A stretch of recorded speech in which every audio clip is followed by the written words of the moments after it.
मुझे इस बात से बहुत आपत्ति है, क्योंकि जो बात कोई भी पार्टी का प्रवक्ता समझाना चाहता है, जनता को ठीक से समझा नहीं पाता है, और उसके बाद फिर एक दूसरे पर ऐसे कीचड़ उछालना भी शुरू कर देते हैं। बहुत बार तो ऐसा भी होता है कि तू तड़ाक पर भी आ जाते हैं। इन तीनों मेहमानों को, खासकर रामराज जी को और सुखबीर तंवर को, दोनों को एक बार साइलेंट करें। मैं भाटिया साहब के पास जाना चाहूंगा। इससे निष्कर्ष निकलेगा नहीं, जो असल बात हम करना चाहते हैं वो तो होगी नहीं। मैंने सवाल किया था रामराज जी से कि भाई ये अस्तित्व की लड़ाई आप बता रहे हैं, लेकिन भाटिया साहब कह रहे हैं कि वोट बैंक की लड़ाई है। हर पार्टी का अपना नजरिया होता है। अस्तित्व की लड़ाई कभी किसी पार्टी ने लड़ी, कभी किसी पार्टी ने लड़ी है।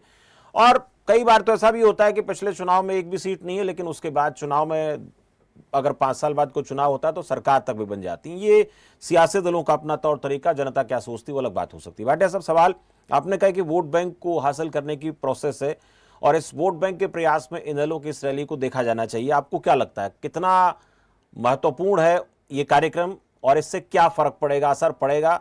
क्योंकि जननायक जनता पार्टी का जो वोट था, जननायक जनता पार्टी का, वो भी इनेलो का ही वोट था जो 2019 में चला गया था। लेकिन उसके बाद उसमें कुछ बीजेपी में शिफ्ट हो गया, कुछ इनेलो को जरूर मिला, कुछ हिस्सा कांग्रेस को भी चला गया। लेकिन अब क्या स्थिति है?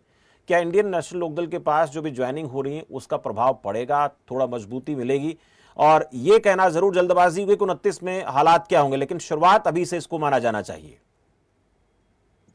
ऐसा शमशेर जी, देखो ये हरियाणा का अगर इतिहास उठा ले तो भारतीय जनता पार्टी 3 बार इनेलो के साथ सत्ता में भागीदार, मैं बी टीम तो नहीं कहूंगे, छोटी भागीदारी के साथ ये इनेलो के साथ 3 बार इन्होंने सरकार बनाई थी। और ये इनका वोट बैंक जो होता था, वैसे 67 में जब पहले चुनाव हुए थे तो जनसंघ होती थी, 13 सीटें इनकी आई थी उस समय।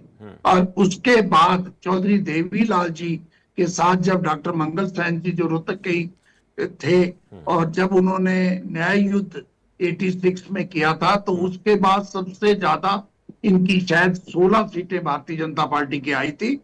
2009 में केवल 4 सीटें इनके पास थी। 14 में ये सत्ता में आ गए, और उसमें भी उस समय कांग्रेस में भी बहुजन हुआ था। जो कुलदीप बिश्नोई भजनलाल जी के जो बेटे थे वो चले गए थे, राव इंद्रजीत चले गए थे, चौधरी धर्मवीर सिंह चले गए थे, इसके अतिरिक्त वीरेंद्र सिंह जी चले गए थे। और ये बहस बहुत लंबी हो जाएगी। जब हुड्डा साहब को 2005 में मुख्यमंत्री बनाया गया था तो भजनलाल जी 67 सीटें जीत के आए थे उस समय, क्योंकि केंद्र में शासन था। जिस ढंग से अब भारतीय जनता पार्टी मुख्यमंत्री अपॉइंट करती है, उसी प्रकार जीत लेके आए थे भजनलाल जी, और हुड्डा साहब को बना दिया गया। और हुड्डा साहब ने उनपे ये आरोप कई बार अगर देखा जाए तो सच्चे लगते हैं। उनके कारण अनेक कांग्रेस के बड़े नेता जिनका अपना एक बेल्ट में वोट बैंक था, जैसे राव इंद्रजीत हीरवाल में थे, किरण चौधरी भिवानी और दादरी में थी, राव अपने रमेश कौशिक सोनीपत में थे, इसी प्रकार चौधरी वीरेंद्र सिंह जींद में थे। वो सभी जब कांग्रेस को छोड़ के चले गए तो ये उनकी कमजोरी हुई, जिस कारण 9 में 40 सीटें आई। और हजका जो थी उस समय, जो हजका थी उसके 6 आई और 5 सीटें चले गए उनके साथ, हुड्डा साहब के साथ चले गए, और उसका निर्णय 5 वर्षों तक नहीं हुआ।